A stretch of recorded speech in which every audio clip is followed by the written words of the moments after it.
Bonjour à tous.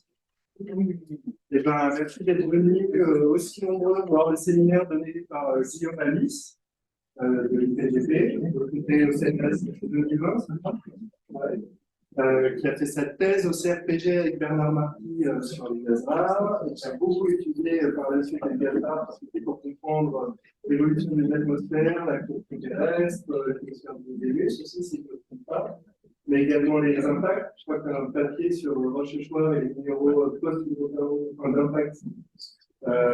C'est pas mal aussi dans un moment. Et qui vient aujourd'hui nous donner un peu de lumière sur les contraintes atmosphériques sur l'évolution de la Terre. Et je lui cède la parole pour 45 minutes, mais je fais deux fois rapidement, je vais voir. Donc, accrochez-vous. Les gens n'entendent bien. Normalement, ça va. Vous l'entendez sur Zoom?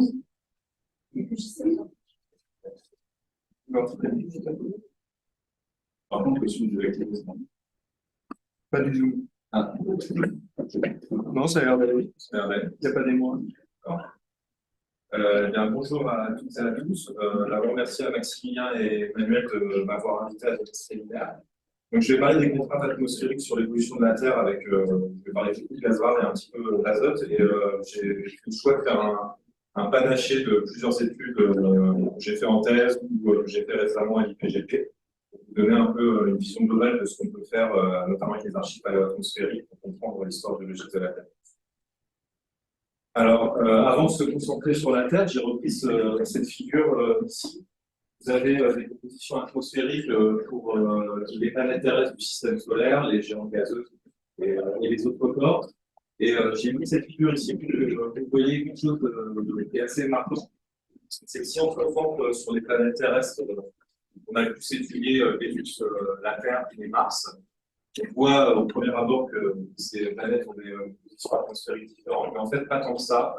Si vous prenez par exemple Vénus et Mars, on a des pressions à la surface des corps ne sont pas les mêmes. L'atmosphère de Mars est bien plus ténue que Vénus, mais les compositions sont assez similaires. On a environ 96% de CO2, 3% d'azote, plus de gaz rares, et dont plus d'eau de gaz et dont les gaz rares. Et si vous prenez la Terre, la situation est complètement différente. On a aujourd'hui dans l'air qu'on respire dans cette pièce 80% d'azote, 21% d'oxygène, 1% d'argent, avec quelques éléments traces. Et on n'a pas de CO2, tout simplement parce que le cycle du carbone a capturé en fait le CO2 primordial et on a des conditions créées sur autre chose. Et donc, dans cette présentation, je vais essayer de vous convaincre et de vous apporter des éléments sur les paléoatmosphères pour comprendre l'émergence de conditions l'azote, l'oxygène et l'argon, et pour vous expliquer ce que ça nous dit sur l'histoire de notre planète. Et le but, c'est pas vraiment le but ultime, mais ce qu'il faut garder en perspective, c'est que ce que je viens de présenter, c'est les atmosphères plutôt bien connues du système solaire, mais on vient d'entrer dans l'ère d'exploration des exoplanètes, notamment avec le télescope spatial James Webb, qui permet de mesurer la composition des atmosphères environnant les exoplanètes. Et ça veut dire que on est, en tant que géologue, géochimiste et planétologue, on est un peu tenu de mieux comprendre l'émergence et l'évolution des atmosphères des planètes de notre système solaire pour pouvoir comprendre les spectres qu'on mesure. Et une des questions, c'est notamment de savoir si quand on mesure une atmosphère d'exoplanète, est-ce qu'on mesure une atmosphère d'une exoplanète, par exemple, comme la Terre aujourd'hui, ou comme la Terre archéenne. Donc, ici, j'ai juste mis un exemple où vous avez, en fonction de la longueur d'onde, l'absorption en fait de différentes longueurs d'onde par l'atmosphère qui passe en transit devant son étoile. Et ça, c'est un papier de 2023. Alors, vous voyez, on n'a pas une composition extrêmement précise, hein. Mais par exemple, dans ce papier, on a une mesure qui semble suggérer qu'on est sur une planète qui n'est pas comme Vénus avec 10 bars d'atmosphère et des nuages, qui n'est pas non plus comme juste l'émission d'un corps noir où il n'y aurait pas d'atmosphère, mais qui semble plutôt bien fitter un modèle où on aurait 0,1 bar d'oxygène et 100 ppm de CO2. Donc on est aujourd'hui en train, avec James Webb, de mesurer ces atmosphères d'exoplanètes. Et moi, dans mes activités de recherche, j'essaie de comprendre l'évolution des atmosphères des planètes terrestres pour apporter des comprendre, notamment sur ces modèles. Alors, qu'est-ce qui fait varier la composition d'une atmosphère? J'ai remis ce diagramme un peu simpliste ici. voyez que l'atmosphère, en fait, sa composition, elle est influencée par des paramètres internes et externes au corps planétaire. Ces paramètres varient au cours du temps. C'est pour ça que la composition de l'atmosphère a varié au cours du temps pour les planètes terrestres. Si on prend d'abord au hasard ici les paramètres internes, j'en ai mis deux grands ici, la géodynamos, qui est un champ magnétique ou pas, qui peut éventuellement protéger contre les phénomènes de fuite atmosphérique ou les favoriser dans certains cas. Le magmatisme et la tectonique ici, c'est vraiment un paramètre un peu simpliste ici, mais grosso modo, c'est le dégazage d'éléments volatiles depuis l'intérieur de la Terre dans l'atmosphère, ou la tectonique qui va permettre, via notamment les processus de subduction, de faire rentrer les éléments volatiles et donc les soustraire à l'atmosphère. Et vous prenez les paramètres externes, vous avez les impacts qui peuvent avoir apporté des éléments volatiles au corps planétaire ou les avoir enlevés lors de l'impact par des phénomènes de fuite atmosphérique assez intenses, et l'irradiation par le Soleil, qui va entraîner des phénomènes de fuite atmosphérique. Donc ça veut dire qu'en fait, quand on regarde l'atmosphère et qu'on suit l'évolution de sa composition au cours du temps, en fait, on peut potentiellement apporter des contraintes sur l'histoire biologique entière du corps planétaire. C'est ça qui est très intéressant avec l'atmosphère, c'est que c'est en quelque sorte une intégration de tous ces paramètres pour suivre l'histoire biologique de la planète. Donc pour Vénus, la Terre et Mars, les atmosphères sont distinctes, les compositions isotopiques également. J'en parlerai pas trop aujourd'hui, mais ça répond en fait aux trois histoires géologiques différentes. Et encore une fois, pour les exoplanètes, c'est l'atmosphère qu'on mesure. C'est quasiment le seul réservoir qu'on peut mesurer. Donc ça explique pourquoi c'est très important de comprendre cette évolution. Donc aujourd'hui, je vais essayer de vous expliquer avec les archives paléoatmosphériques comment on peut comprendre comment la Terre est passée d'une Terre ici. Alors c'est une vue d'esprit avec peu de continents. Si on la regardait avec des caméras, on verrait une couleur différente parce que la composition de l'atmosphère est aussi différente, jusqu'à la Terre qu'on connaît aujourd'hui. Et pour apporter des contraintes sur la composition de l'atmosphère quand il y a l'énergie sur Terre, pour vous expliquer à quel point la composition de l'atmosphère a changé au cours du temps. Et aussi, je vais parler notamment à la fin sur comment on peut, en suivant la composition de l'atmosphère, apporter des contraintes sur la croissance crustale au cours du temps ou le taux de dégazage global du manteau depuis l'intérieur de la Terre. Alors, trouver des signes de l'atmosphère passée, c'est pas facile. Si vous prenez l'histoire récente et que vous regardez les enregistrements qu'on a dans les carottes de glace, on a des enregistrements très fins. C'est des travaux très importants, notamment pour comprendre le changement climatique. Et vous voyez que sur 400 000 ans d'enregistrement dans les carottes de glace, on a par exemple pour la quantité de CO2 des courbes qui sont vraiment très détaillées et très utilisées. Maintenant, si vous essayez de remonter encore un peu dans le temps, vous pouvez placer cet enregistrement ici dans le graphique et essayer de remonter pour CO2 jusqu'il y a 65 millions d'années. Et là, vous voyez que l'enregistrement est d'un seul coup beaucoup moins détaillé, tout simplement parce qu'on n'a plus ces archives extraordinaires qui sont les carottes de glace, et on est obligé d'utiliser différentes archives plus ou moins directes pour remonter à la quantité de CO2. Et vous voyez que même si on a des courbes qui se dessinent, le signal est beaucoup plus important. Là, maintenant, ce dont je vous parle aujourd'hui, c'est quand on passe de l'atmosphère archéenne à l'atmosphère actuelle.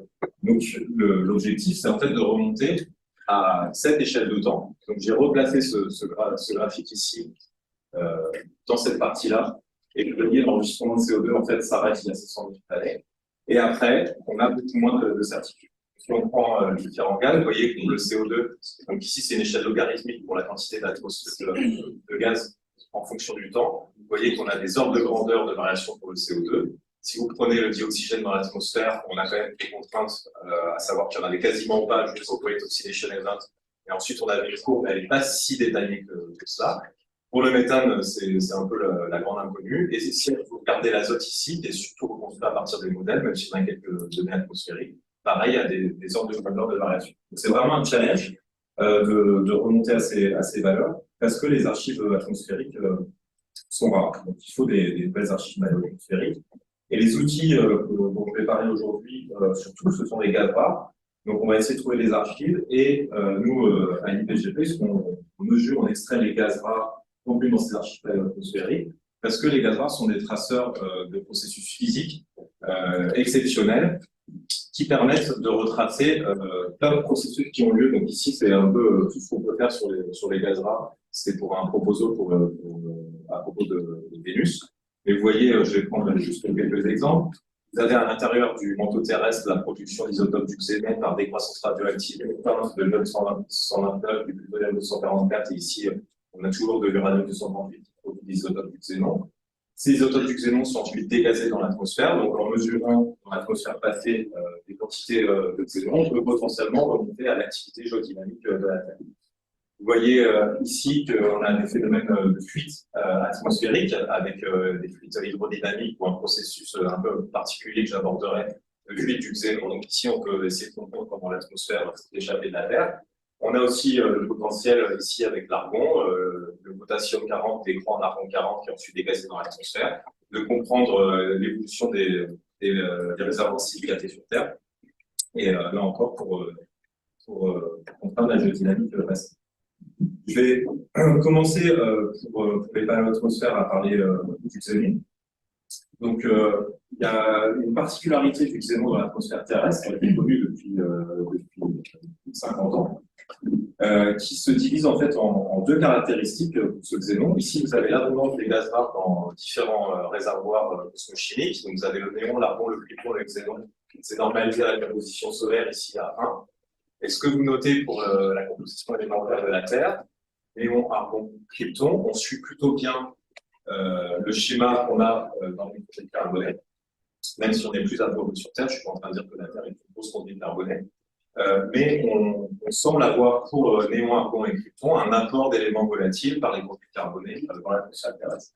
Maintenant, si vous vous concentrez ici sur le xénon, vous voyez ici qu'on a quasiment un rapport xénon sur krypton qui est solaire, qui est là ici, ce qui suggère qu'on n'a pas la quantité de xénon qu'on attendrait si le xénon sur Terre était juste apporté par les conduites carbonées sans phénomène de fuite atmosphérique, sans perte du xénon.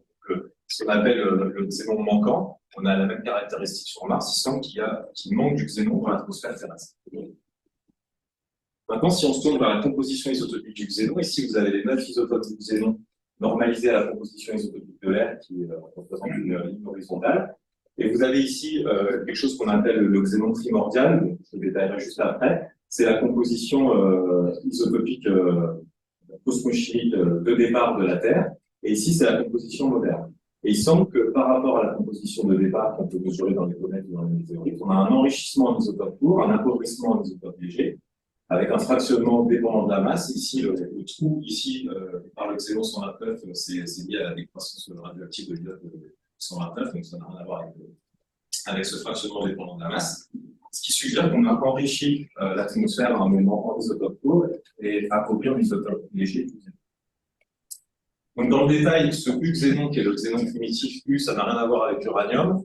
Depuis qu'on a mesuré le xénon émis par la comète 67B Churyumov-Gerasimenko, on s'est rendu compte que ce xénon primitif, en fait, c'est à peu près 78% de xénon qui vient des météorites et 22% de xénon qui vient des comètes. Donc, cette composition de départ, elle nous dit qu'on a eu un apport cométal sur Terre. Mais la question qui demeure ici, c'est que si on prend cette composition, comment on est arrivé à l'atmosphère moderne? Donc, j'ai dit qu'il manquait du xénon dans l'atmosphère et qu'on avait un fractionnement dépendant de la masse avec un enrichissement des isotopes lourds par rapport aux isotopes légers. Et en fait, il y a eu une découverte majeure dans les années 2009-2010 par Magali Pujol, qui faisait sa thèse avec Bernard Marty. Donc, l'équipe de Bernard est allée prélever des échantillons dans le printemps du Pilbara en Australie, où on a parmi les plus vieilles conditions sur Terre. Et dans ces terrains-là, on a des échantillons qui sont assez impressionnants, qui sont en fait des pilobasales, donc des basales en plus fin. Donc, c'est des laves écluses au fond des océans. Et en fait, l'hydrothermalisme créé par ces émissions de lave très rapidement après leur mise en place conduit à la formation en fait de zones altérées riches en quartz. Ces quartz contiennent des inclusions fluides. Vous avez ici une image d'inclusion fluide avec une bulle de vapeur. En fait, Magali Pujol et Bernard, en broyant ces échantillons, ils ont relargué des gaz qu'ils ont pu dater avec la méthode notamment argon-argon. Donc on sait qu'en fait le gaz est resté figé à l'intérieur de ces échantillons pendant ces 3 derniers milliards d'années. Et voici la composition isotopique du xénon qu'ils ont mesurée. On voit un appauvrissement des isotopes lourds, un excès en isotopes légers par rapport à l'atmosphère moderne. Donc, vous dites ici que ça ressemble au xénon primordial, mais en fait,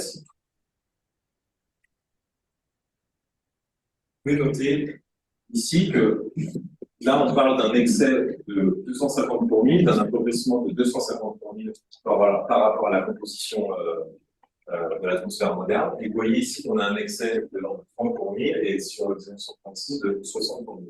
Donc ça veut dire qu'il y a 3 milliards d'années, si on se replace dans ce graphique, on était à peu près comme ça. Donc on avait une situation intermédiaire entre du xénon primordial et la droite horizontale qui nous donne l'atmosphère moderne. Donc moi, pendant mes travaux de thèse avec Bernard Marty, on a été chercher d'autres échantillons en Afrique du Sud, dans la synthèse de roche verte de Barberton. On a des veines de quartz hydrothermales, et dans ces quartz hydrothermaux, on a broyé en fait ces échantillons, donc il faut en broyer beaucoup et de nombreux échantillons différents, vraiment tous les ceux qui contiennent assez de gaz. On a pu mesurer très précisément la composition isotopique du xénon. On a aussi daté ces échantillons entre 3,3 milliards d'années par méthode Armand. Et vous voyez ici, on retrouve le xénon primordial, et ici la composition isotopique du xénon qu'on a mesuré, qui une nouvelle fois est intermédiaire entre le xénon primordial et l'atmosphère terrestre. Si on prend la pente de ce diagramme-là, on peut juste la reporter dans ce graphique-là, donc c'est la pente dans le graphique en fonction du temps. Vous voyez ici les échantillons des mesures effectuées par Magali Pujol. Le xénon primordial a une pointe de 40 pour 1000, l'atmosphère a une pointe de 0 pour 1000, donc c'est la pointe horizontale. Le point de Barberton ici, il nous dit que l'atmosphère était dans une situation intermédiaire à la. Alors, on a continué de mesurer des échantillons avec des âges variés. Il y a eu aussi des études après ma thèse qui ont continué de mesurer avec des mesures notamment extrêmement précises ici par David Descartes en 2018. Et maintenant, on a une courbe qui se dessine. Donc, la courbe en pointillé, c'est une courbe que j'ai rajoutée manuellement, c'est pas un fit. Mais vous voyez qu'on semble avoir une évolution progressive et qu'il y a environ 2,3, 2, quelque chose. Ici, on ne sait pas trop. Il y a environ 2 milliards d'années, on a atteint la composition moderne. Donc maintenant, par quel processus est-ce qu'on peut faire ce fractionnement isotopique?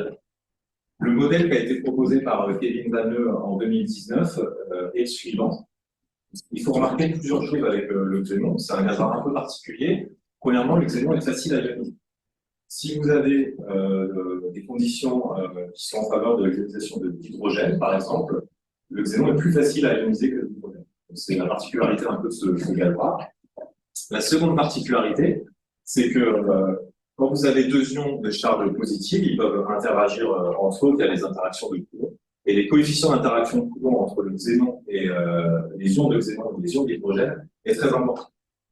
Et dans ce modèle, Kevin Vaneux propose que sur une terre primitive où on a de l'hydrogène qui est disponible, soit parce qu'il vient de l'hydrogène, soit parce qu'il vient de la dissociation de l'eau ou de la photolyse du méthane, on a un flux suffisant d'hydrogène ionisé qui quitte la Terre pour que les ions de xénon soient entraînés par l'hydrogène et puissent fuir notamment le long des lignes ouvertes du champ magnétique. Et quelque chose qui est très important à noter ici, c'est que la fuite d'hydrogène, notamment si elle vient de la dissociation de l'eau ici, c'est en fait un mécanisme très important pour oxyder les réservoirs de surface. Donc, vous prenez votre molécule d'eau, vous faites de la dissociation, vous avez l'hydrogène, vous le faites fuir, qu'est-ce qui vous reste? C'est de l'oxygène. Donc, juste la fuite d'hydrogène, naturellement, vous conduit à changer le redox de votre système et à arriver à la condition oxygène.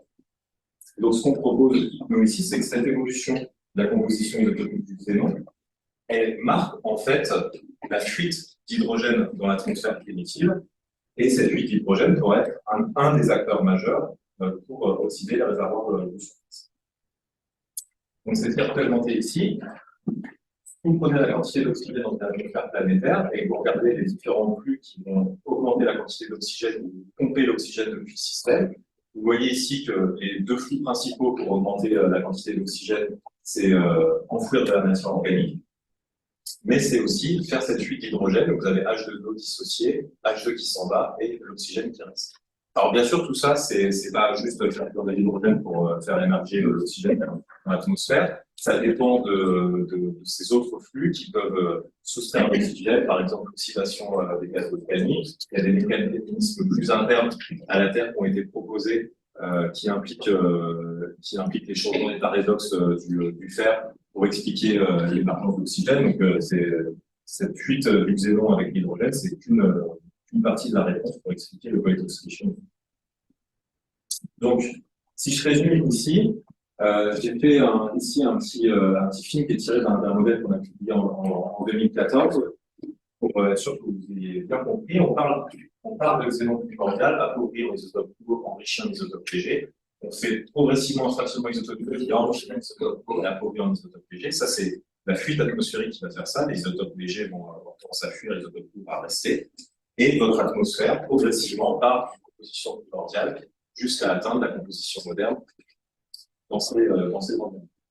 Alors, un des challenges qui a été relevé par l'équipe de Bernard, ça a été de montrer quand s'est arrêtée la fuite du xénon, puisque dès qu'on a des conditions oxydantes, le xénon, en fait, il se recombine très facilement avec l'oxygène, il est plus ionisé. Si on n'a plus d'hydrogène disponible et que l'hydrogène ne fuit plus, le xénon ne devrait plus fuir. Donc, en fait, le point oxydation event devrait marquer la fin de la fuite du xénon. Donc, si on comprend pour cette partie du diagramme, ici,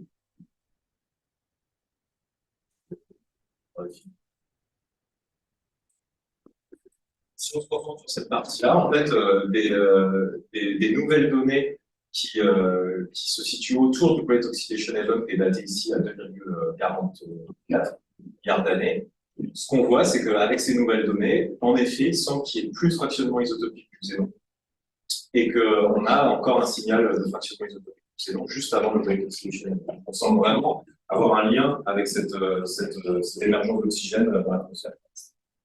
Donc, l'évolution, elle s'arrête quasiment au moment du point oxydation event. On propose que c'est un lien avec ces phénomènes atmosphériques de fuite du xénon avec l'hydrogène ionisé.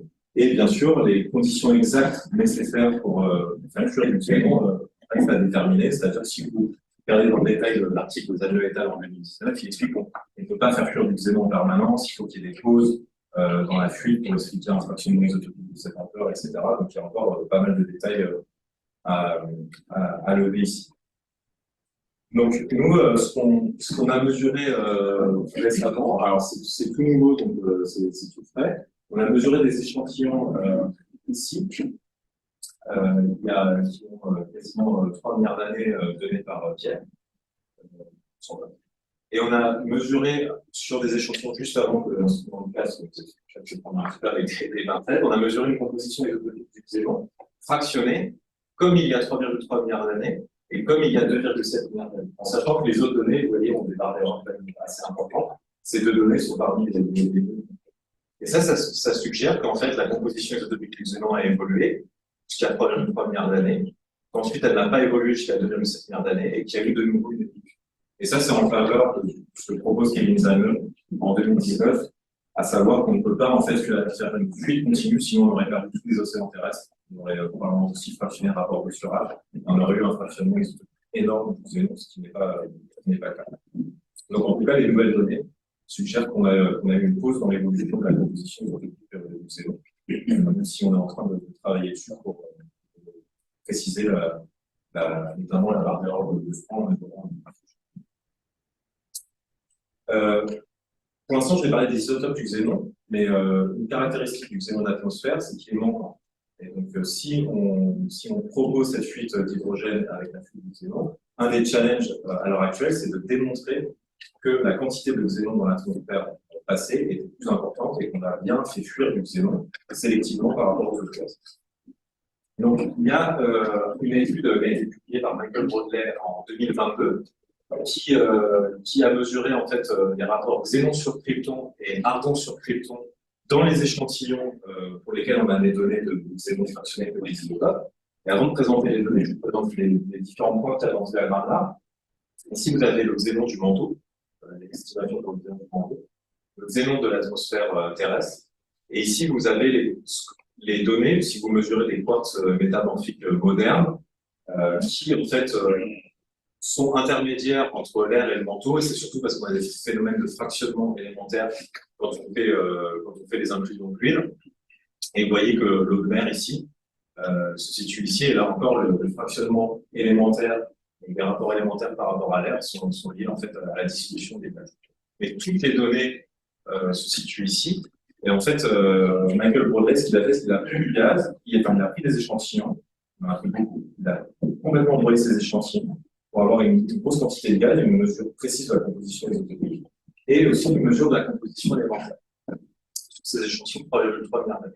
Et voici le point qui a été obtenu par cette étude, ce qui suggère en effet que si vous comparez à l'eau moderne ou à des quartz hydrothermaux modernes, la quantité, enfin le rapport argon-krypton n'a pas varié. On est bien sur une ligne verticale ici et retombée ici. Mais par contre, on avait beaucoup plus de xénon dans ces échantillons, ce qui semble en faveur d'une atmosphère archéenne plus riche en xénon. Alors, il y a un problème avec cette approche, c'est qu'on sait que ces quartz sont en fait, quand on les prend, on voit qu'il y a plusieurs composantes. Il y a des composantes paléo-atmosphériques, il y a des composantes hydrothermales. Si vous prenez des quartz modernes, vous avez la même chose. On n'a jamais un signal atmosphérique.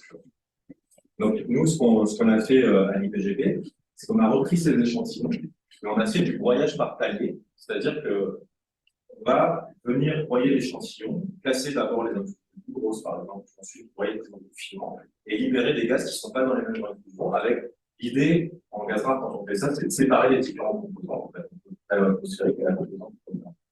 Quand on fait des paliers de broyage sur plusieurs échantillons, donc la même couleur, c'est plusieurs paliers, ici par exemple en rouge, ici c'est un autre échantillon en bleu avec plusieurs paliers, on note déjà qu'on a une énorme disparité des résultats, notamment en termes de rapport élémentaire argon sur krypton. On note une deuxième chose, c'est qu'en effet, on est toujours au-dessus de toutes les données qu'on a pour les quartz modernes, pour le manteau moderne, pour l'atmosphère moderne. Donc en effet, on semble avoir des composantes qui sont riches en xénon dans ces échantillons, mais cette mesure-là, par l'étude de Brodley en 2022, ne vous donne pas la composition élémentaire de l'atmosphère archéenne. C'est un mélange. Et en fait, on le sait parce que si vous faites de l'irradiation, par exemple, pour doser la quantité de chlore dans ces échantillons, quand vous faites des paliers de broyage, ici en bleu, sur deux échantillons différents, vous faites des paliers de broyage. Ici, quand vous avez le même dénominateur, ici, l'argon 36 et le rapport argon 40 par argon 36, vous avez le même dénominateur, vous avez des droites de mélange qui détinent quand vous faites des paliers de température sur les échantillons. Et en fait, ces droites de mélange vous disent que vous avez une composante paléo-atmosphérique, donc pauvre en chlore, pauvre en argon 40, et une composante hydrothermale, riche en chlore et riche en argon 40, qui est produite par des processus radioactifs de potassium. Donc en fait, vous ne pouvez pas juste prendre un échantillon et le broyer à avoir la composition paléo-atmosphérique. Il faut mener ce genre d'études pour réussir à avoir ce produit ici, ce qui est un vrai challenge qu'on essaie de. Donc ça c'était pour la partie xénon et pour l'émergence d'oxygène sur Terre, ce que nous dit le xénon. Dans une deuxième partie, dans une deuxième partie de cette présentation, je vais parler du gaz majoritaire dans l'atmosphère terrestre, qui est le diazote. Donc l'air qu'on respire dans cette pièce, c'est 80% de diazote. Et l'idée ici, c'est de voir si la quantité d'azote a varié dans l'atmosphère passée. Ici, j'ai remis le cycle de l'azote. J'en ai enlevé une grosse partie parce que ça s'appelle le cycle de l'azote dans l'atmosphère avant le Great Oxidation Event, avant l'émergence de conditions des oxydants.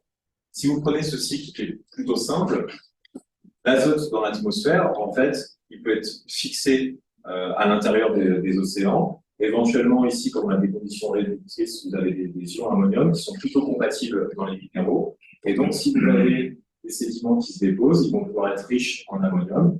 Si vous avez une subduction, par exemple, vous allez pouvoir pomper de l'azote depuis les réservoirs de surface vers des réservoirs plus internes.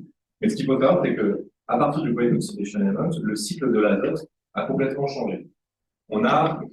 Alors ici, c'était simplifié, on a fait une transition de cette manière, c'est plus pour vous illustrer le fait que après le Great Oxidation Event, on a tout un cycle du nitrate qui se développe, où on a plus simplement ce processus pour pomper de l'azote, mais plein de processus avec notamment des retours. On peut avoir production de nitrate, qui vont ensuite être éventuellement redégazés dans l'atmosphère. Donc le cycle de l'azote a complètement changé au cours de l'histoire de la Terre.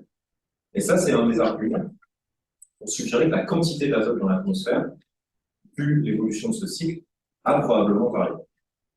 Si vous prenez aussi les compositions isotopiques de l'azote dans l'atmosphère, c'est la référence, c'est exprimé ici en notation delta. Vous avez le rapport azote 15 sur azote 14 de votre échantillon par rapport à l'air, moins 1 fois 1000. Si vous prenez l'air par rapport à lui-même, ça fait 1 moins 1, vous avez un delta de 0. Si vous prenez la composition isotopique de l'azote dans le manteau, on est à moins 5 pour 1000. Et si je représentais de manière très schématique le cycle de l'azote, vous voyez que l'azote peut éventuellement entrer à l'intérieur de la Terre. Au niveau des zones d'arc ici, on peut avoir stockage d'azote dans la croûte ou éventuellement redégazage par le volcanisme. Et donc, ce déséquilibre isotopique dit aussi qu'on peut avoir des variations de quantité de gaz dans les différents réservoirs. Et le schéma ici vous indique que la géodynamique globale de la Terre peut avoir une influence sur le cycle de l'azote. Alors, pourquoi est-ce que c'est important de comprendre les variations de quantité d'azote, même si tout semble nous dire qu'elles devraient avoir varié? Il faut se dire que l'azote, ce n'est pas un gaz à effet de serre.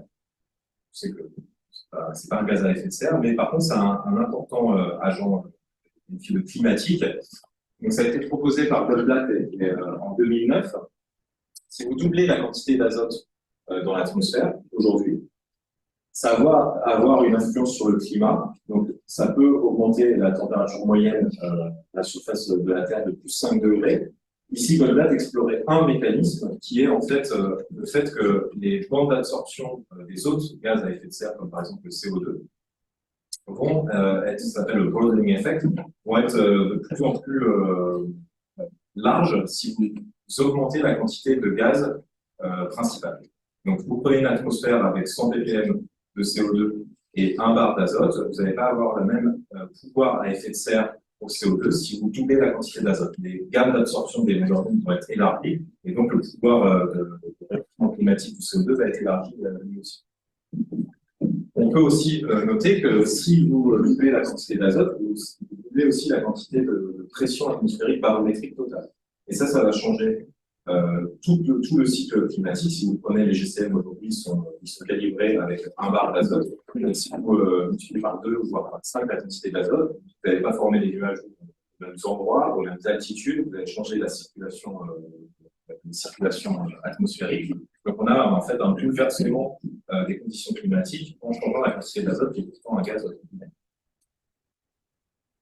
Le problème, c'est que si vous prenez les modèles qui existent pour la variation de la pression partielle d'azote, normalisée ici à la pression moderne, donc aujourd'hui on est à 1, en fonction du temps, vous voyez qu'il n'y a aucune certitude sur les variations dans le passé de la quantité d'azote dans la pression. La plupart de ces modèles, en fait, sont en conflit parce qu'ils n'utilisent pas les mêmes fossiles ou ils ne font pas les mêmes hypothèses. Ici, pour simplifier, je vais en retenir 3 pour vous expliquer ce que ces modèles font. Il y a le modèle de Johnson et Goldblatt en 2018 qui part du postulat qu'on démarre avec beaucoup d'azote dans l'atmosphère primordiale et qu'ensuite on a un cycle biogéochimique de l'azote qui est suffisant pour le pomper et le stocker à l'intérieur de la Terre. Donc on aurait en fait quelque chose qui serait quasiment constant, ensuite une chute après le weight oxidation event. Le modèle de Stucken et al. En 2007 qui est aussi un modèle de boîte mais qui ne fait pas ce postulat qu'on démarre avec beaucoup d'azote et vous voyez que pendant toute l'histoire de la Terre, on a eu moins d'1 bar d'azote, enfin pas moins d'1 bar, moins de 0,8 bar. On serait en dessous de la pression partielle moderne de l'azote, avec même une période il y a 1,5 milliard d'années où on serait, qui est une période récente, on serait à l'ordre de 50%, avec probablement des conséquences climatiques de 50%. Et ici, le modèle de Malik et al. En 2018, qui prend tout simplement la quantité d'azote qui rentre en subduction dans les zones de subduction modernes et qui fait juste une extrapolation dans le temps en considérant que la subduction reste importante. C'est probablement un modèle qui n'est pas valide pour l'extrapoler sur les temps. Alors, est-ce qu'on peut, avec les panneaux atmosphères, apporter des contraintes sur la quantité d'azote? En fait, on peut le faire. Ça a été fait une première fois par Nishikawa et al. En 2007, par Marty et al. En 2013. On l'a refait en 2018 avec des échantillons qui étaient vraiment exceptionnels, puisque quand on fait les paliers de broyage sur ces échantillons, on a mesuré la quantité d'azote par rapport à la quantité d'argent. Et si vous avez le rapport argent 40 sur argent 36, encore une fois, ici, vous avez le même dénominateur. Donc, si vous avez une droite de mélange ici, vous avez une droite de mélange de deux composants. Une composante hydrothermale riche en azote, riche en argent, qui correspond au flux plus tôt, et une composante atmosphérique, paléoatmosphérique, qui ici semble pointer vers une quantité d'azote inférieure à la quantité que vous avez, et certainement pas 2 à 3 fois plus élevée que la pression partielle moderne. Un des problèmes, c'est qu'on sait que l'atmosphère, le rapport en 40 sur la 36 de l'atmosphère a augmenté au cours du temps, lié notamment à la décroissance du potassium 40. Donc on sait juste qu'on était plus bas que 300. Un des challenges, c'est de savoir quelle était en fait leur donner à l'origine qu'il faut viser pour obtenir le rapport azote-argent de la paléoatmosphère. J'ai représenté ici l'étude par Marty et al. En 2013. Vous voyez, ça se ressemble. C'est juste qu'il y a beaucoup plus de variabilité dans les points. Donc, pour déterminer le pôle paléoatmosphérique, c'était très compliqué avec ces équations de Barberton. Avec Bernard, on a réussi vraiment à avoir des éléments mieux définis. Probablement parce qu'il y avait seulement 2 composants dans ces échantillons. Une composante purement hydrothermale, une composante paléoatmosphérique, et pas beaucoup de composantes intermédiaires avec des variations isotopiques. Donc, si on reprend cette courbe, les données actuelles, ce qu'elles nous disent, c'est qu'on avait probablement pas beaucoup plus d'azote dans l'atmosphère placée. On avait probablement des quantités modernes, voire en dessous. Et ça, ce qui pose question ici, c'est à quel point on était inférieur dans l'atmosphère placée. Et quelles sont les conséquences climatiques. Donc, pour attaquer ce sujet, ce qu'on est en train de faire, c'est développer la technique de mesure de l'azote à l'IPGP pour continuer d'accumuler des données de cet ordre-là, en visant notamment des échantillons avec des pôles hydrothermaux différents pour essayer d'avoir des droites qui se recoupent et avoir la composition paléoatmosphérique. Et avec Guillaume Lehir et Benjamin Charnet, on est en train de faire tourner des simulations GCM de climat ancien en faisant varier la quantité d'azote pour essayer de voir à quel point on va avoir des conséquences climatiques qui sont probablement assez élevées. Alors, le fait qu'on n'ait pas plus de données, ça peut paraître choquant parce que je suis en train d'expliquer, ça fait 10 ans que les gens travaillent dessus et il y a 3 données, ça semble un peu décevant. C'est lié au fait que les archives paléoatmosphériques sont rares. Là, j'ai présenté les cas où ça marche bien. La plupart du temps, ça ne marche pas très bien. Et pourquoi? Parce que c'est très compliqué de trouver des estimations qui ont une composante paléoatmosphérique, qui n'ont pas trop de composantes hydrothermales et qu'on peut dater. Donc, ça, c'est les archives utilisées de manière classique, des hydrothermaux dans lesquels il y a des infusions de cuivre. Il y a aussi des études sur les baritimes qui sont plutôt répandues pour les gaz, mais qui ne sont pas forcément faciles à analyser en termes d'interprétation des données, notamment pour la composition du zélance. La matière riche en carbone a le bon goût d'être très riche en gaz rare. Le problème, c'est qu'il y a des études qui ont montré aussi que le signal pouvait être absorbé, mais on est toujours à la chasse de nouvelles archives paléoatmosphériques. Et quelque chose qu'on a développé très récemment, c'est d'aller voir les roches hydrothermales formées dans des cratères d'impact. Donc, quand vous avez un cratère d'impact, c'est pas une photo, hein, bien sûr, c'est une image. Donc, vous avez un cratère d'impact sur Terre. Il y a il y a 2 phénomènes principaux qui nous intéressent ici, par 3. Il y a fracturation des roches dans la zone d'impact. Simplement ici, vous connaissez ça bien mieux que moi. Vous avez le départ des aquifères, merci. Donc vous avez en fait un retrait des aquifères lié à l'impact et vous avez le développement d'une anomalie thermique. Et ce qui se passe juste après l'impact, vous avez le retour de l'eau, vous avez toujours une anomalie thermique et vous avez des fractures. Et en fait, toutes les conditions sont réunies pour avoir une formation de minéralisation hydrothermale, de dépôts de minéraux hydrothermaux, qui sont formés par le système hydrothermal, qu'on appelle ici post-impact, et qui a une caractéristique qui est vraiment très importante ici, c'est que la circulation des fluides ne dure qu'environ 1 million d'années. Si vous prenez des gros impacts comme Sudbury, ça va jusqu'à 2, je crois, maximum dans les barrières 4 millions d'années après l'impact. Là, ce que je vous présente aujourd'hui, c'est des études de paléoatmosphérique sur des milliards d'années. Donc on a potentiellement, si on a des traces atmosphériques dans ces échantillons, on a potentiellement un instantané de l'atmosphère, même si on n'arrive pas à bien dater les échantillons, ce qui est toujours un challenge pour les quartz, on sait en fait qu'ils se sont formés dans les alentours de 4 millions d'années après l'impact. L'autre caractéristique de ces échantillons, c'est que comme les circulations fluides ne durent pas longtemps, on n'a pas le temps d'enrichir ces fluides en excès radiogéniques, etc. Donc tous les excès hydrothermaux que je vous présentais, qui sont des problèmes, on a le potentiel d'avoir vraiment un signal atmosphérique plus pur que dans les autres échantillons. Donc ce qu'on a fait récemment, c'est d'aller prendre des échantillons du cratère d'impact de Rochechouart, qui est sur la bordure nord-ouest du Massif central. On ne voit pas si vous allez là-bas, vous allez être déçu peut-être un peu, vous allez avoir un cratère d'impact. Mais par contre, quelque chose qui est génial, c'est que Philippe Chevremont, qui a fait la cartographie de cette zone-là, a notamment collecté des échantillons de brèches et de veines hydrothermales formées justement juste après l'impact, qui sont magnifiques. Vous voyez ici des très beaux quartz. On a ici une zone qui est complètement pulvérisée où vous voyez les dépôts de quartz aux alentours. Ici, on a une géode en fait, dans laquelle on a du quartz et à l'intérieur, on a des carbonates.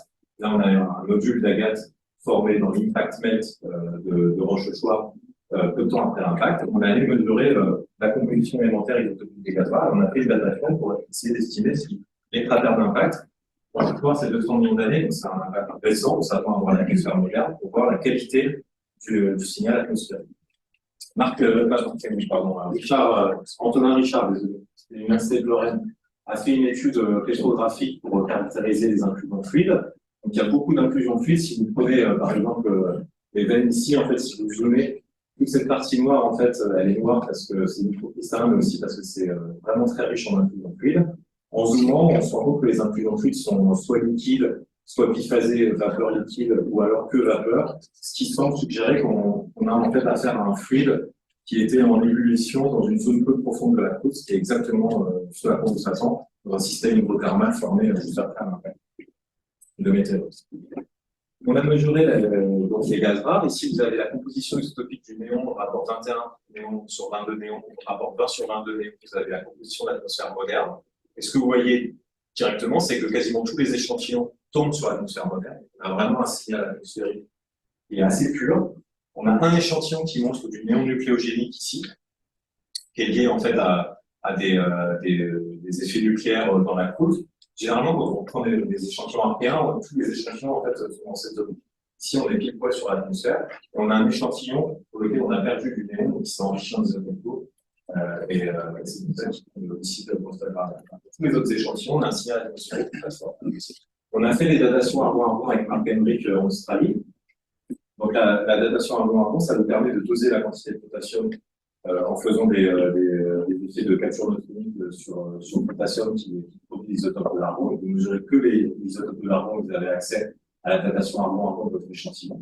Quand vous corrigez les données pour 200 millions d'années de décroissance radioactive, vous pouvez faire ce graphique-là. Donc vous avez le rapport potassium sur argon, le rapport argon 40 initial corrigé de la décroissance du potassium en fonction de l'argon 36. Et vous voyez que la plupart des points, en fait, la moyenne vous donne un rapport argon 40 sur argon 36 initial de l'atmosphère d'il y a 200 millions d'années, très légèrement inférieur à l'atmosphère moderne. Si vous comparez aux autres archipels atmosphériques ou aux modèles, c'est à peu près les valeurs qu'on prédit pour l'atmosphère il y a 200 millions d'années. Donc ici, avec cette mesure de l'argon-argon, on a la confirmation qu'on a bien affaire à une paléoatmosphère d'il y a 200 millions d'années, avec un signal atmosphérique très dur et peu perturbé. La composition isotopique du krypton et du xénon est normale, ce qui était attendu, mais on vient de vérifier. Et l'étape d'après, c'est de développer la technique azote pour voir si on peut mesurer juste la quantité d'azote moderne dans ces échantillons. Et auquel cas, on aura vraiment la démonstration que les gaz rares et l'azote sont très bien préservés dans ces roches. Ce qui est intéressant avec les cratères d'impact, c'est que on n'en a pas sur toute l'histoire biologique de la Terre, mais si vous prenez sur les derniers 2 milliards d'années, vous voyez que ça, c'est le nombre d'impacts. Il y en a généralement de l'ordre de la moitié qui ont des systèmes hydrothermaux bien caractérisés. Et vous voyez qu'il y avait beaucoup de cratères d'impact entre 500 millions d'années et 2 milliards d'années, sur lesquels on peut potentiellement appliquer cette technique, suivre la composition de l'atmosphère. Rochechouart, ici, c'est ouvert ici, c'est 200 millions d'années.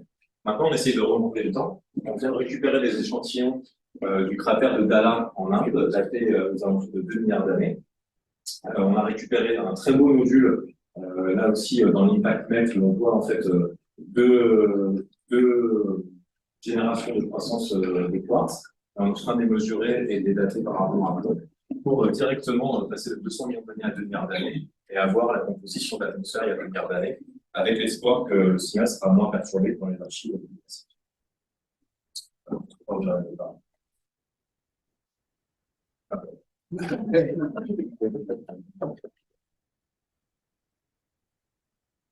C'est un peu à vous.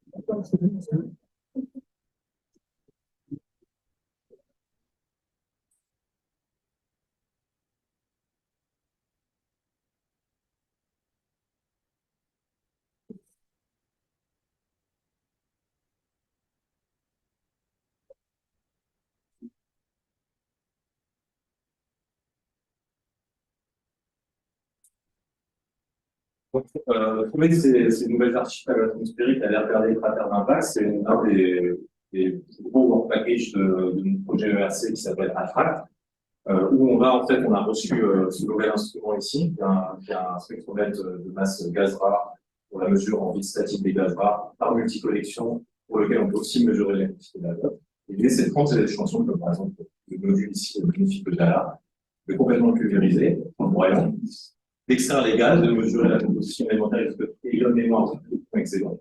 Tout ça, on sait déjà faire, on le fait déjà actuellement. Développer la technique de l'azote pour avoir l'inventaire complet des gaz dans ces études. Donc, vous avez ici une image de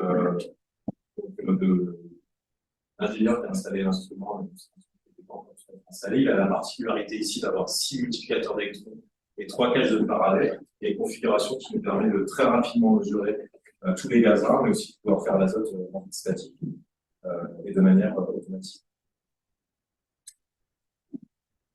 Dans la dernière partie, qui va pas durer longtemps, je souhaiterais parler du gaz que je n'ai pas encore évoqué dans l'atmosphère. Donc, on a parlé d'oxygène avec l'évolution du xénon qui semble tracer l'émergence de conditions de ciment. L'azote, où on a des données, mais on va faire des nouvelles archives pour contraindre la quantité d'azote. Cette fois-ci, je vais parler du 1% de l'atmosphère, c'est l'argon, qui historiquement a été utilisé, donc les variations de la quantité d'argon 40 dans l'atmosphère, donc l'évolution du rapport argon 40 sur l'argon 36 de l'atmosphère, ont été traditionnellement utilisées pour suivre la croissance crustale. Donc, la manière dont c'était classiquement utilisé, vous avez le membre, le manteau de membre, duquel vous faites une fusion partielle, la croûte continentale qui va être créée à la fin, après quand même plusieurs étapes d'évolution, va être riche en potassium, qui est un élément compatible.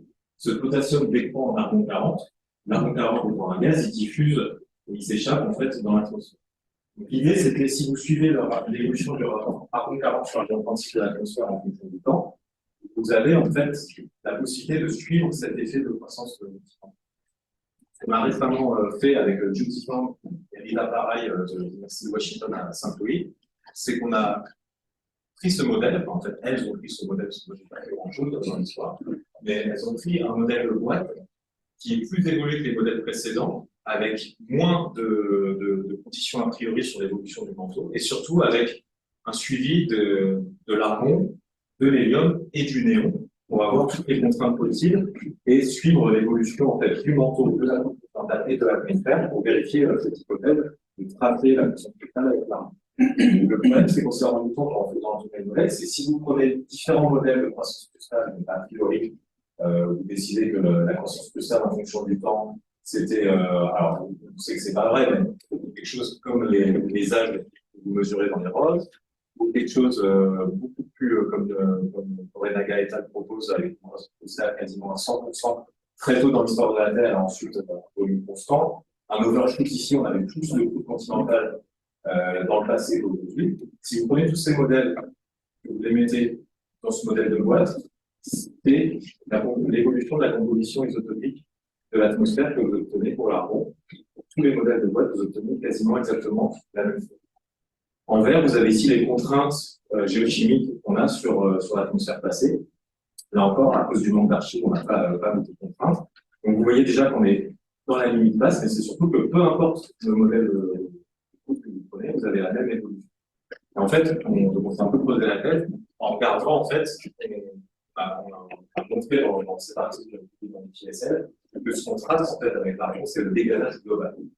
Pardon, depuis le manteau directement dans l'atmosphère. Donc, ce que je disais à Rita, c'est qu'elle a débunké un autre package de mon université, vous voulez suivre la côte continentale. Mais en fait, ça finit bien dans le sens où, en suivant l'argon, on va essayer de suivre le dégagage global de la Terre au cours du temps pour avoir des contraintes sur la géodynamique globale. Je suis désolé, ça.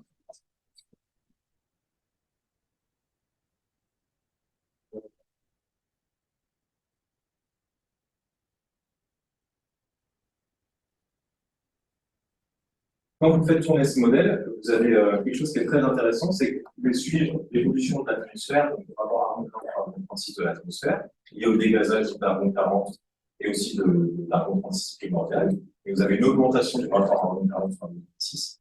Vous avez aussi une augmentation du rapport isotopique du néon, qui est lié en fait à un mélange progressif entre du néon solaire stocké dans le manteau terrestre et du néon chondritique présent dans l'atmosphère. Alors, vous voyez que les variations, ici, vous avez le color coding, c'est il y a 3,5 milliards d'années, 2,5 milliards d'années, 1,5 milliards d'années, aujourd'hui on est ici. Vous voyez qu'il y a 3,5 milliards d'années, on était déjà quasiment à la valeur moderne. Mais en fait, avec la précision analytique qu'on a aujourd'hui, potentiellement sur des échantillons arrière, on va pouvoir apporter les contraintes sur le dégazage global, mais aussi sur le dégazage de néon solaire dans l'atmosphère qui était chondritique à l'origine. Donc ça, c'est un des objectifs de l'ERC. Et pour faire cela, ce qu'on va mesurer, c'est on va faire des paliers de broyage, donc comme ici sur des quartz de 2,4 milliards d'années. C'est des données que j'ai faites à l'UPGP sur les quartz de l'étude de Seito et al. En 2018. Vous voyez ici que quand on fait des paliers de broyage, on a une composante nucléogénique hydrothermale, pour se moquer, qui se situe ici à cause du ion produit dans la croûte. Et vous voyez que l'interception ici vous donne la composition atmosphérique. Ces échantillons à 2,4 milliards d'années, on tombe sur l'atmosphère. L'espoir, c'est que pour des échantillons de 3,5 milliards d'années, on arrivera à démontrer où on tombe dans cette boîte pour suivre l'évolution de la composition atmosphérique. Donc ça, c'est le futur. Et un dernier point sur aussi ce qu'on est en train d'aborder avec la thèse de Félix Verrat qui vient de commencer, qui est assis juste derrière là-bas, si vous voulez le voir en vrai. On a pris des échantillons de quartz modernes, de l'Himalaya et des algues, pour lesquels il y a eu de l'oxygène et de l'hydrogène qui ont été mesurés, qui semble montrer que beaucoup de ces échantillons tombent sur la droite des zones météoriques. En fait, l'idée avec cette approche, c'est d'aller voir la composition isotopique des gaz, de vérifier si on peut remonter à l'atmosphère moderne, parce que pour nous, l'état de l'Himalaya, c'est des échantillons modernes. Et quand on fait ces échantillons, vous avez ici la composition isotopique du néon, vous voyez qu'on a une droite de mélange qui tombe sur l'atmosphère. On a des produits de fission, notamment pour l'Himalaya, liés à la présence de champs d'uranium. Donc, on a des produits de fission qui sont énormes, avec des rapports isotopiques qui passent de 2 à 16. C'est aussi fondamental. Et vous voyez que quand on fait l'extrapolation, sans faire d'hypothèse sur le pôle atmosphérique, on retombe bien sur nos pieds sur la composition atmosphérique. Donc, ça, l'idée, en fait, c'était, dans cette ERC, c'est d'arrêter de chercher l'échantillon parfait, qui est très rare et quasiment impossible à trouver, mais en fait, de démontrer que même avec des échantillons très perturbés, où on a du néon nucléogénique, xénon physiogénique, on arrive toujours à retrouver la composition atmosphérique. Et une fois qu'on a démontré ça pour des échantillons récents, on peut remonter le temps et venir faire compléter les évolutions atmosphériques. Donc, j'en arrive à mes conclusions. Je devais, c'était un peu plus. Sur les questions, à quel point la composition de l'atmosphère a changé, quelle était la composition de l'atmosphère quand la vie a émergé.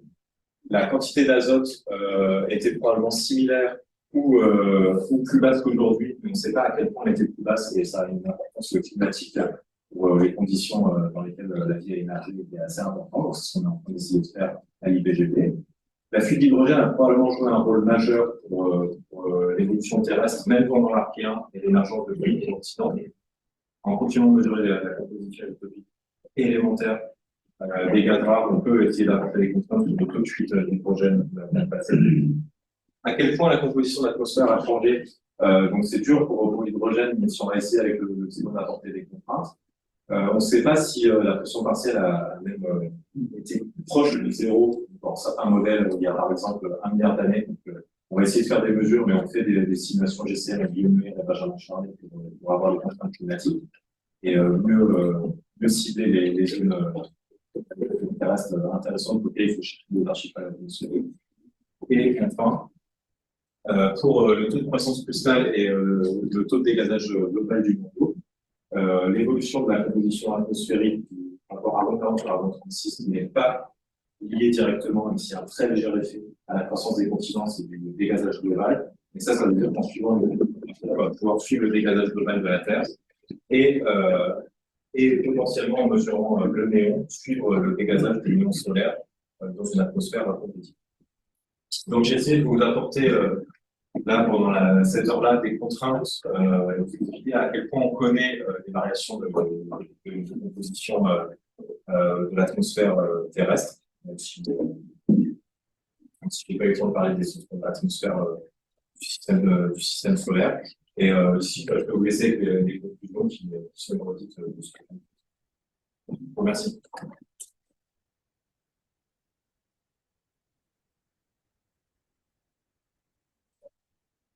vous remercie. Bien sûr, les différents instituts d'ordinateur, mais en particulier Fanny Catani, qui est en postdoc à l'IPGP, Marie Noël-Codez, qui était la manager à l'IPGP, mais qui vient d'avoir un poste parlementaire, Félix, qui commence sa thèse.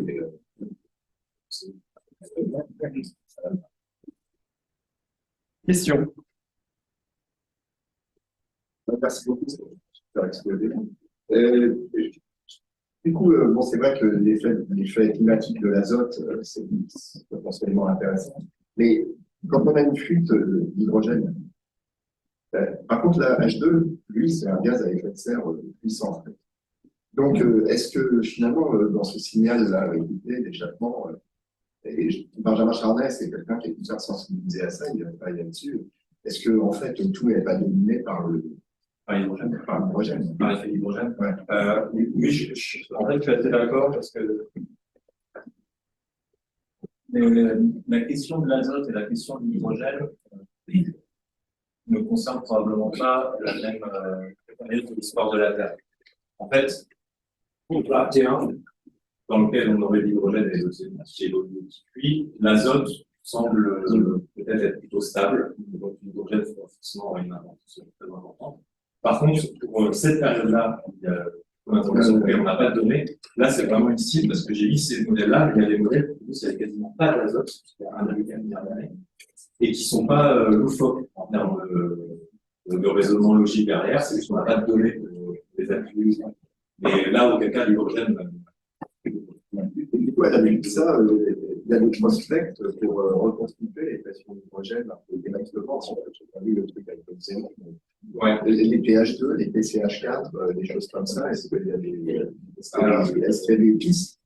Je pense qu'il y a des pistes, il y a un papier, je me souviens un peu de l'auteur, mais c'était vraiment très intéressant, c'était les équilibres redox pour certains minéraux dans des roches archéennes, où en fait ils calculaient les pressions partielles d'hydrogène qui pouvaient en fait stabiliser ces minéraux et en fait les pressions partielles à partir desquelles ces minéraux seraient plus stables, un peu comme l'uraninite, ce que l'on faisait avec l'uraninite pour le oxydation error. Et ils apportaient des contraintes sur il ne faut pas plus de temps d'hydrogène pour avoir cette phase cristalline. Donc je pense que oui, mais c'est très très compliqué. Il n'y a pas de voie géochimique avec par exemple géochimique avec les dessurages. Alors, le dessurage, c'est une bonne proposition. Le problème, c'est que la composition dessurage de l'atmosphère terrestre, elle est intermédiaire entre, par exemple, des conduites en statique et des conduites carbonées. Et on ne sait pas, en fait, c'est compliqué de voir quelle est la part liée à la fuite d'hydrogène. Et quelle est, en fait, comme on ne sait pas si la composition des dessurages modernes est un effet de ce mélange entre différentes sources cosmochimiques ou un effet d'évolution, c'est très compliqué, en fait, en mesurant le dessurage, d'apporter des contraintes sur la fuite et la quantité d'hydrogène. Et les clubs d'hydrogène. Peut-être les clubs bon, j'ai pas vu en fait, j'ai pas vu de papier récent avec des données sur l'arc. Juste un mot pour le rapport isotopique de l'hydrogène. C'est vrai que c'est pas contraint absolument, mais enfin, on peut mettre des limites extrêmes. C'est qu'on peut en avoir perdu beaucoup plus de 10-15%. Oui. Au-delà, on verrait. Oui, alors, tu as raison, mais le problème, c'est que ça dépend du régime de fuite et de l'amplitude. En fait, en discutant avec Kevin Zanneux, moi j'étais assez naïf au début, je disais, si on fait fuir de l'hydrogène, on fractionne, il me dit non, pas du tout. Il m'a dit, ça dépend du régime de fuite, ça dépend du rayonnement, de la quantité d'hydrogène, de où on le met dans la haute atmosphère, et à quelle altitude il fuit, et là, il va y avoir plus ou moins de fractionnement. Donc, il disait, on peut imaginer des scénarios où la fuite est très intense, mais pas fractionnement, on a perdu énormément d'hydrogène et le surage est resté constant, ou d'autres, où on a un phénomène de fuite un peu plus léger, où on fait beaucoup de fractionnement. Là où ça, c'est l'opinion d'un théoricien. C'est pas documenté, expérimentalement, pas documenté.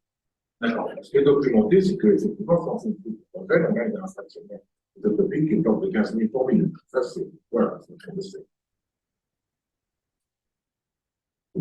J'avais une question d'ordre différente. La première, juste sur les isotopes, des barres d'erreur assez différentes. Je me demandais si c'était lié à la gestion des échantillons, ou bien c'est non, c'est lié à la démarche adoptée, en fait. D'accord. Donc dans ces études préliminaires ici, c'est quelques échantillons qui montraient du xénon fractionné. Et moi, ce que j'ai fait après pour ma thèse, c'est que j'ai trouvé dans mon barre code, j'ai à 20-25 échantillons, je fais attention des échantillons riches en gaz. Et là, j'ai déployé 30 fois. J'ai fait 30 du coup. Et j'ai toujours mesuré la composition explosive pour vraiment la déterminer. Parce qu'un des challenges, en fait, c'est que sur les isotopes légers du xénon, il n'y a pas d'effet nucléaire. Donc, c'est pour déterminer un fractionnement biologique, mais c'est les isotopes les plus bas. C'est très dur à mesurer. Et les isotopes les plus lourds, on a des effets de fission, mais ils sont beaucoup plus faciles à mesurer. Donc, nous, on voulait vraiment avoir cette partie-là définie de meilleure manière, il fallait broyer toutes les choses. C'est juste du travail laborieux. Il n'y a pas de changement fondamental dans la technique, même si on a utilisé un nouveau spectromètre de masse, c'était pas c'est pas pour ça que les barres d'erreur. Il y a des autres questions, pardon, elle est assez large, mais du coup, dans le scénario, dans l'idée que l'oxygénation de l'atmosphère est arrêtée par cette part d'hydrogène, qu'est-ce qu'on fait là de l'apparition à un moment de la synthèse oxygénique? Est-ce que c'est un truc complètement indépendant ou parce que non, je pense qu'on peut ne pas avoir, enfin, on peut imaginer une atmosphère avec autant d'oxygène sans atmosphère oxygénique, ou est-ce que quand même on essaye de. Alors, c'est pour ça que j'étais prudent quand on prend ce diagramme-là, parce que je ne veux pas dire que Kevin Zanneux, on est un peu loin dans ses articles, il dit tout est l'hydrogène, et en fait, c'est ça qui a fait le oxydation. Je ne suis pas en train de dire ça. On sait que la photosynthèse est probablement apparue avant le oxydation, donc de toute façon, ça ne fait pas, il faut trouver une explication pour ce délai, etc. Mais en fait, le délai, il est tout simplement lié au fait que les conditions redox de surface, en fait, sont influencées par différents processus, des flux qui varient. Quelque chose qui est très intéressant à regarder, c'est ça, c'est les flux volcaniques de gaz plutôt réduits qui sont oxydés par l'oxygène qui est disponible. Moi, je n'ai pas de données par rapport à ça, mais ça peut avoir varié la quantité d'oxygène. Ce qui est remarquable avec l'hydrogène, c'est ça, naturellement, on a plus d'oxygène juste en dedans. Mais je ne pense pas que c'est la solution. D'ailleurs, je pense que notre job, c'est de montrer avec le xénon à quel point, par exemple, ce qui est intéressant, c'est de voir quand on a un plateau, dans l'évolution du xénon, si on a beaucoup de fuite ou moins de fuite d'hydrogène, est-ce qu'on a dans d'autres archives des choses qui nous disent qu'on avait plus de photosynthèse, etc. L'idée, c'est d'aller dans le détail. Mais pourquoi la photolyse, elle aurait commencé à être efficace avec la. Pourquoi on ne commençait pas à appliquer la méthode de. Ah, mais en fait, on n'a pas l'article pour le faire, mais ça, c'était le xénon primordial, donc très fractionné. On n'a aucune donnée pour la B1, mais on sait que dès qu'on a quelque chose à l'arc1, on est déjà à la mi-chemin. Donc, a priori, on a déjà eu la fuite d'hydrogène, sauf que faire fuir de l'hydrogène sur la Terre ADN, c'est facile. Le rayonnement solaire est suffisant, on avait pas mal d'hydrogène, donc c'est assez facile. Ce qui était délicat, c'est d'expliquer qu'on peut encore le faire fuir il y a 2,5 milliards d'années. C'est là où il faut du xénon ionisé, de l'hydrogène ionisé. et des conditions très favorables. Alors, ok pour le xénon, mais du coup, le leftover, l'oxygène, pourquoi on ne le verrait pas à 4 milliards? Ah bon, bah, probablement parce qu'en fait, les flux qui pompent l'oxygène sont très importants. C'est pour ça que c'est vraiment une histoire d'équilibre. Ici, on a. Ce qui est intéressant, c'est que beaucoup de personnes pensaient que la fuite d'hydrogène, à peu près à 3,7 milliards d'années, n'avait plus lieu. Et donc, on était un peu sorti de ce tableau et qu'en fait, la quantité d'oxygène était variée en fonction de ces paramètres internes ou de surface. Là, ce qu'on montre avec le xénon, c'est que même pendant l'archéen, il y avait encore une particulier. Et donc, c'est à prendre en compte dans le climat de la aussi. Merci pour cette histoire de l'émotion de leur transfert. Je voulais savoir, de ton point de vue, c'est quoi les rôles joués par les piégeages possibles dans la route de manteau des possibles fractionnements isotopiques? Je ne suis pas un expert. La dernière fois que j'ai entendu parler de cette histoire, c'est pour Christophe Solou, pour le laboratoire, qui compte une histoire un peu différente, qui gère un rôle important de fractionnement isotopique, notamment de l'exénone, par piégeage en profondeur. Ouais, tu as raison, je ne l'ai pas évoqué. Alors, c'est très intéressant de montrer qu'on peut faire des fractionnements isotopiques par piégeage et qu'il y a des minéraux qui sont rétentifs pour le xénon. Un avantage du xénon est représenté en fait ici, c'est que le xénon primordial de l'atmosphère, c'est ce mélange en fait du xénon qui est particulier, car en fait un déficit de xénon 134 et 136 lié à la nucléosynthèse de type R. Et ça nous signe la présence de comètes qu'on n'a pas dans les échantillons à l'intérieur de la Terre. Et donc en fait, l'interprétation de piéger du xénon de l'atmosphère à l'intérieur de la Terre, avec un fractionnement isotopique, on n'a pas à l'intérieur de la Terre une composition avec une signature moléculaire comme ça. Ça semble difficile. Après, ça c'est les grandes lignes. Dans le détail, les variations sont assez subtiles. Et la composition du manteau terrestre n'est pas si inconnue. C'est pas négligé, c'est un autre plus que mais c'est pour ça qu'on veut aussi suivre la composition isotopique du xénon et essayer de suivre les variations élémentaires pour voir si dans les modèles de fuite atmosphérique ça colle. C'est-à-dire qu'on peut faire fuir tant de xénon et le fractionner de cette manière-là. Auquel cas, on aurait gagné en sens c'est un processus atmosphérique, c'est pas un processus intérieur. Il y a encore du travail derrière. Je suis d'accord, on peut faire plein de choses, c'est pas ce qui se passe vraiment dans la Terre de planète, c'est plus pas. Une dernière question? Non. Moi, je n'ai rien dit. Donc, on va remercier Jean-Luc Guillaume.